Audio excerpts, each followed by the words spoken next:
Faith cometh by hearing, and it's released by speaking.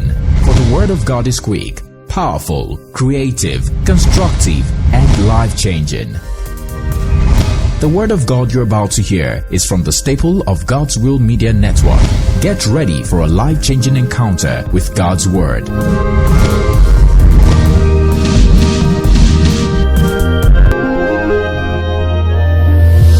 And most of the time there is a lot of conception about the ministry of deliverance nípa ọ̀pọ̀lọpọ̀ nǹkan làwọn èèyàn sì máa ní sọ́kàn in the body of Christ. iṣẹ́ ìránṣẹ́ ìtúsílẹ̀ nínú ara Kristi. And I need to address that to destroy the ignorance of many people. Eléyìí sì ń ba a sì gbúdọ̀ sọ̀rọ̀ lé lórí láti lè bẹ̀ wọ̀ òkè Some of jẹ́. you even you feel insulted when they tell you need deliverance. ẹlòmíràn máa ń wò bí ìwọ̀sí tó máa sọ fún pé ó nílò ìtúsílẹ̀. You are insulted because you are walking in ignorance. ó ń wò bí ìwọ̀sí nítorí wípé òye ẹ.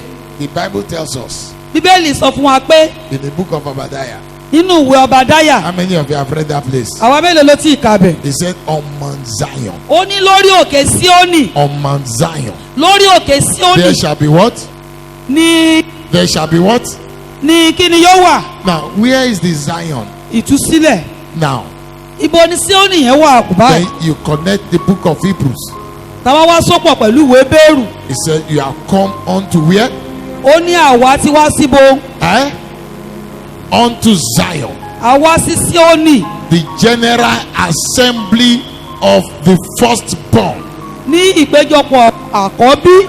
He's talking about Zion in the New Testament. ó ń sọ nípa Síónì májẹ̀mú tuntun. The manifestation of the Zion in the Old Testament. ìyẹn ni ìfarahàn Síónì ti májẹ̀mú láéláé. The Zion in the book of Obadiah was a prophecy. Síónì ti Ọbadáyà ìsọtẹ́lẹ̀ ló jẹ́. The Zion in the book of Hebrew is the fulfillment of that prophecy. Síónì ti Hébérù ó ní ìmúṣẹ ìsọtẹ́lẹ̀ náà. Is somebody getting a revelation as I ṣé ẹ̀ ń rí ìfihàn báyìí? He said on Mount Zion there shall be deliverance ó ní lórí òkè Síónì ni ìtúsílẹ̀ yóò gbé wà and holiness. àti ìwà mímọ́. He said and the sons and daughters of Jacob will possess their àwọn possession. ọmọbìnrin ọmọkùnrin Jákọ́bù yóò sì gba ogún ìní wọn. That was referring to the church of God. ó ń sọ nípa ìjọ Ọlọ́run. The book of Amos talks about the baptism of the Holy Spirit. ìwé Ámósì sọ nípa ìrìbọmi ẹ̀mí He mímọ́. said in the last days ó ní ní ìkẹyìn ọjọ́ when the Spirit will come, nígbà tí ẹ̀mí Ọlọ́run yóò dé. he said your sons and daughters will do what?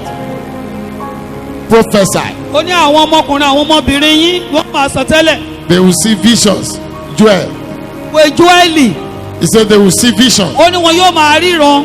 And he says your old men, àwọn arúgbó yín they will dream dreams. wọn yóò máa lálàá. He said because on that last day I will pour my spirit upon all ó flesh. ní èmi yóò tú ẹ̀mí mi sára èèyàn gbogbo. And that scripture manifested ọ̀rọ̀ Ọlọ́run yìí sì ń farahàn in Acts of the Apostles nínú ìṣe àwọn àpọ́sítélì chapter 1 orí kìíní verse 8. He says ẹsẹ̀ kẹjọ. ye shall receive power ó lẹ́yìn yóò gba agbára after the Holy Spirit has come nígbà upon tí you, ẹ̀mí mọ́ bá bà lé and yín. you will be my witness ẹ ó sì máa ṣe ẹlẹ́rìí mi in Samaria, Judea, ní Samaria ní Judea and in all parts of the world. àti ní gbogbo òpin ilẹ̀ And in ayé. Acts of the Apostles chapter 2, ìwé iṣẹ́ àwọn àpọ́sítélì orí the kejì. Bible says Bíbélì wípé when the day of Pentecost was nígbà fully tí come, ọjọ́ Pentecost wá he dé said the apostles were together in one accord in àwọn one place, àpọ́sítélì wà ní ìṣọ̀kan níbìkan. and the Spirit of God descended ẹ̀mí upon them, Ọlọ́run wá sọ̀kalẹ̀. and they began to speak in tongues. wọ́n wá bẹ̀rẹ̀ sí fi èdè tuntun sọ̀rọ̀. They began to manifest deliverance. ìtúsílẹ̀ wá bẹ̀rẹ̀ sí farahàn ayé So wọn. the first thing God did to the early church was to set them free from the shackles of hell. ohun àkọ́kọ́ tó lọ́n ṣe fún ìjọ àkọ́kọ́ ni wípé láti tú wọn sílẹ̀. Listen to me. ẹ gbọ́ mi. Without being delivered láì ṣe pé ó bá gba ìtúsílẹ̀ from the powers of hell, kúrò lọ́wọ́ agbára ọ̀rọ̀ àpáàdì you can never serve God. o ò lè sí Ọlọ́run. And that's why when Jesus was talking to them, ìdí nìyẹn nígbà tí Jésù ń bá wọn he sọ̀rọ̀. said, please stay in the upper house. ó ní kí wọ́n lọ sí yàrá òkè. Do not live there until you are endowed with power from on high. ẹ má kúrò àfi tá a bá fi agbára wọ̀ yín láti òkè wá. And the Bible said, my people perish because they lack knowledge. Bíbélì sọ pé àwọn èèyàn mi ń ṣègbé nítorí pé wọn ò ní ìmọ̀. The devil is not a force to reckon with. kì í ṣe èṣù kan là ń bá sọ̀rọ̀ ń bí. There is no mountain anywhere that confronts anybody. kò sí òkè kankan níbi kankan tó ń dojúkọ èèyàn. Is somebody hearing what I'm saying? ṣé ń gbọ́ mi. Your ignorance of the truth is your mountain. òpè àìlóye nípa òtítọ́ òun If gan you lòpè. don't desire it, you tó o can bá never ní kò ń manifest gbẹ. it. Is somebody hearing what I'm Farahàn. saying? Anybody's mountain is that person's ignorance. òpè wa òun ní òkè tó wà wájú wa. I've seen many children of God die before their time mo rí ọ̀pọ̀lọpọ̀ àwọn ọmọ ọlọ́run tó ti kú ṣáájú àkókò wọn. because they reject the ministry of deliverance. nítorí wípé wọn ò gba iṣẹ́ ìránṣẹ́ Some ìtúsílẹ̀. of them will say that they don't have demons in them, ọ̀pọ̀lọpọ̀ wọn sọ pé àwọn ò ní ẹ̀mí èṣù o. that the child of God cannot have demons, pé ọmọ ọlọ́run ò lè ní ẹ̀mí èṣù. because what they believe is that deliverance ministry is just about casting out demons. torí wọ́n gbàgbọ́ pé iṣẹ́ ìránṣẹ́ ìtúsílẹ̀ ò dúró lórí kán máa lé ẹ̀mí èṣù jáde. It's far beyond that. ó jù bẹ́ẹ̀. It's unraveling mysteries ó dúró lórí títú àwọn àṣírí that will give you mastery tí yóò jẹ́ kó o lè jọba over the affairs of life. lórí gbogbo wàhálà ayé yìí. Because in this world that you have found torí yourself, nínú ayé tó bá ara ẹ̀ yìí they walk in this world by knowledge. ìmọ̀ lèèyàn fi ń rìn nínú And ayé there yìí. are different kind of knowledge. oríṣiríṣi ìmọ̀ ló sì wà. Even the Bible itself says bíbélì wípé that knowledge is power. pé ìmọ̀ ó jẹ́ agbára. How many of you know it's in the scriptures? àwa mélòó la mọ̀ kó wà ní bíbélì. Now, and there are different kind of knowledge. oríṣiríṣi ìmọ̀ ló sì wà. We have the human knowledge. a rí ìmọ̀ ti So ènìyàn. even in the world setting, ní bí ayé yìí ṣe wà. they operate by knowledge ìmọ̀ làwọn èèyàn fi ń ṣiṣẹ́ that they gather by experience. tí wọ́n máa ń rí kójọpọ̀ nípa ìrírí. Are you hearing what I'm saying? ṣé yé wa báyìí. But in the kingdom of God, ṣùgbọ́n nínú ti ìjọba ọlọ́run we don't operate by knowledge or experience. kì í ṣe nípa ìrírí tí ìmọ̀ nìkan la fi ń ṣiṣẹ́. We operate by revelation. ìfihàn làwa fi ń ṣiṣẹ́. Are you hearing what I'm saying? ṣé ń gbọ́ báyìí. You rule in God's kingdom by what? Revelation. nínú ìjọba ọlọ́run ìwọ yóò It ṣàkóso says, nípa ìfihàn. ye shall know the truth, ó ní ẹ̀yin yóò mọ òtítọ́. and the truth shall set you free. òtítọ́ náà yóò sọ yín di Ye òmìnira. shall know the truth. ẹ̀yin yóò mọ The òtítọ́. truth that you know òtítọ́ tó o mọ̀ will make you free. ó ló máa sọ yín di òmìnira. So the absence of the truth láìsí òtítọ́ is what gives birth to bondage. òun gan ló máa múyàn sínú ìdè. The devil's strength agbára tí èṣù ní is in secrecy.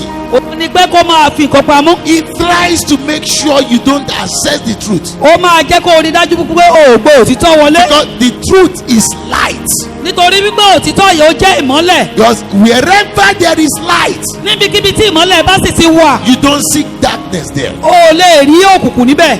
He said the light shineth in darkness, ó ní ìmọ́lẹ̀ náà mọ́lẹ̀ nínú òkùnkùn. and the darkness comprehended it not. ó ní òkùnkùn náà kò sì lè borí rẹ̀. So you need the truth. nítorí náà o nílò òtítọ́. Your degree of liberty òmìnira tó o máa ní in this world nínú ayé yìí is tantamount to the level of your revelation. ó dúró lórí ìwọ̀nba ìfihàn tó bá ní. Is somebody hearing what I'm saying? ṣé yé wa báyìí. He said, my people perish ó ní àwọn because èèyàn mi ṣègbé they lack knowledge. nítorí wípé wọn kò ní ìmọ̀. Deliverance ministry is not casting out demons. nítorí náà iṣẹ́ ìránṣẹ́ ìtúsílẹ̀ kì í ṣe lílé ẹ̀mí èṣù jáde. It is unveiling the truth via revelation. títú àṣírí òtítọ́ nípa ìfihàn. Are you hearing what I'm saying? So the manifestation is what people call deliverance. ìfara yẹn gan àwọn èèyàn ń pè ní ìtúsílẹ̀. But what brought the manifestation is the revelation. ṣùgbọ́n ohun tó mú ìfarahàn wá òun ní ìfihàn. Because to some of you now, what I'm saying is not as important as the prayer point you want me to start calling out. Torí àwọn And the mìíràn name báyìí- of fans you want me to do. gbogbo nǹkan tí mo sọ ẹ̀ báyìí kò jọ wọ́n lójú ju pé kán ṣàgbàdúrà fún wọn kán gbọ́ wọlé wọn. They are waiting for when pastor will say, lift up your right hand. òun dúró de ìgbà tó olùṣọ́ àgùntàn sọ pé ẹ náwó yín sókè. So that's what we came here for, and I'm prepared. ìyẹn la wá fún mo dẹ̀ ti múra fún. That is not deliverance. ìyẹn kọ́ ni ìtúsílẹ̀. That is a manifestation. ìfarahàn gan lẹ̀ rí yẹn. Now, listen to me. ẹ gbọ́ mi. Revelation gives birth to a lasting encounter. ìfihàn ó máa ń bí ìbápẹ́ ọlọ́run tó máa ń pẹ́ títí. But every manifestation without a revelation ṣùgbọ́n gbogbo ìfarahàn tí kò bá mú ìfihàn wá is temporary. ó wà fún ọgbà díẹ̀. Every manifestation gbogbo ìfarahàn that is never backed up with a revelation tí ò ní àtìlẹ́yìn ìfihàn is temporary. ó wà fún ọgbà díẹ̀.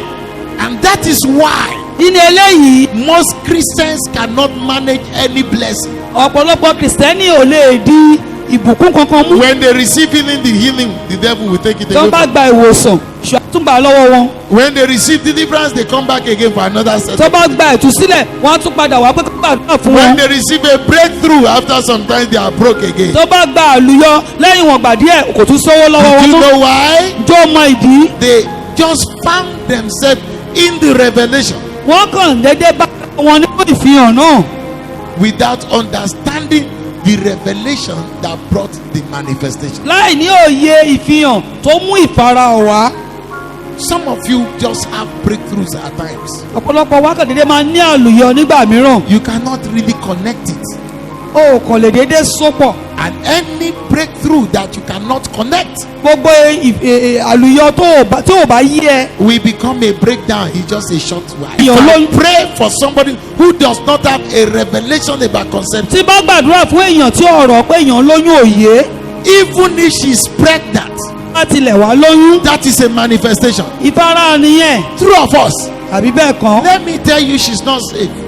jẹ́ kí n sọ fún yín kì í ṣòfòyè. Devil will manipulate that manifestation, èṣù ó máa ṣe àyídáyidà lé lórí. and it will become a frustration á wá mú ìjákulẹ̀ wá. because she's out of revelation. nítorí wípé kò ní ìfihàn. The message you just listened to is from the staples of God's Will Pentecostal Interdenominational Ministries. We hope you've been blessed richly. To get more messages such as this, connect with us on social media. God's Will Pentecostal Interdenominational Ministries on Facebook. God's Will Pentecostal Interdenominational on YouTube. We are located at number 1 Total Deliverance Cathedral, Aule Bus Stop, off Elisha Garage, Akure, Ondo State. Thank you for listening. God bless you.